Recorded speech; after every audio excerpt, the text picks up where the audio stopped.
Western Cape Tactical Response Team member was arrested over the weekend on suspicion of feeding information to members of the underworld. The 39-year-old was arrested following an intelligence-driven investigation into gang-related activities by the National Intervention Unit and Tactical Response Team.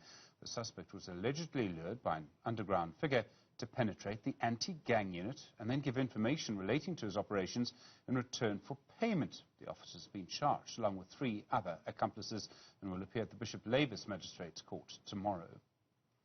Well, let's speak now to Dr. Guy Lamb, a criminologist at the University of Stellenbosch, who's been talking about crime in Cape Town, which has deep historical roots. Dr. Lamb, good afternoon to you. We know there's a long history to crime in Cape Town. Some of the gangs there have histories, I think, that go back over 120 years. Why is it that some elements of the crime we see in the Western Cape seem to be different to some of the elements of crime we see in different provinces? Well, I mean, certainly what we're seeing in Cape Town, and it's sort of we've been ups and downs in terms of violent crime within South Africa, particularly in Cape Town, if we need to focus on violent crime, because that's where we're seeing major differences compared to other parts of South Africa, particularly at a city-based level. So in Cape Town, which up until about 10, 12 years ago was fairly similar to many other of the big cities within South Africa, but certainly from about 2011, the murder rate increased dramatically. And that had to do with fundamentally about gang conflicts and gangs getting access to guns. And that's kind of been a key driver of violence within Cape Town. So, I mean, where did the guns come from? Was there some sort of network? Was there some sort of supply? Was there some sort of failure of policing? Well, the story goes back to the late 1990s. So from the late 1990s, the South African police did a very good job in mopping up thousands, if not hundreds of thousands of illegal firearms that were circulating throughout South Africa, were within various criminal networks. So you see the murder rate in South Africa and in Cape Town dropping substantially between about 2000 and 2008, 2009. And then we start to see quite a dramatic uptick after the World Cup, so 2011, 2012, and it sort of doubles in Cape Town over a 10-year period. And that has to do with a lot of the good work that the police had done previously being undone by a small group of corrupt individuals within the police who had access to firearms that were supposed to be destroyed, and those firearms then being sent directly or sold directly to gangs within Cape Town.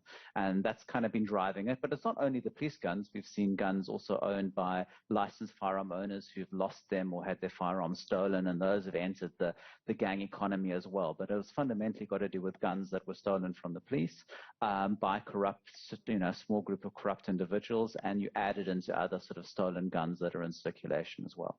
It's quite something you're saying. You're suggesting that the biggest increase then, the biggest reason for the big increase in violent crime in the Western Cape is just because of a supply of guns. In other words, if we were able to remove that supply of guns, I'm not saying that's easy, I know that it's not, but if we were able to do that, we would see a reduction. Well, yes and no. I mean, the challenge we've seen here is what the guns did is they changed the gang dynamic. So you had gangs that became a lot more the gang space became a lot more contested. So guns gave certain gangs capacity over others, and it kind of created a whole series of knock-on disputes and conflicts that happened.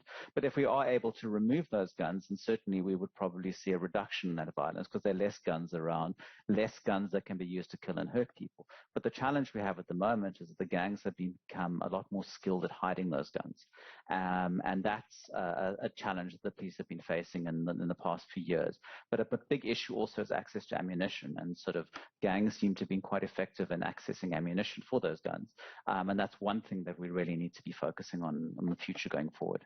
I mean, I suppose even if you were able to reduce the supply of guns, the price of guns would go up. In other words, you would have a scarce good, and that would mean the contestation, the violence involved in getting those guns would go up. Police officers would be attacked for their firearms more often than they are already.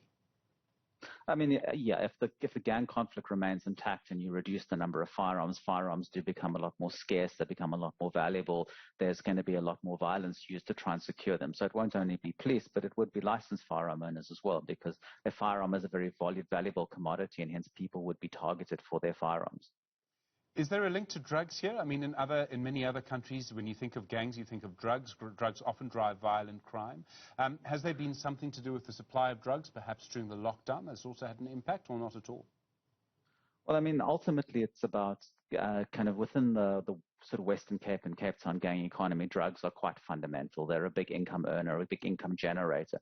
And you want to protect your particular turf and your territory as a gang, and guns enable you to do that, or they enable you to take over other territory as well. So they are connected in that particular way, where in other cities, the gang economy is slightly different. So guns come into interpersonal disputes, but aren't necessarily linked to the drug economy. But certainly in Cape Town, they're quite key.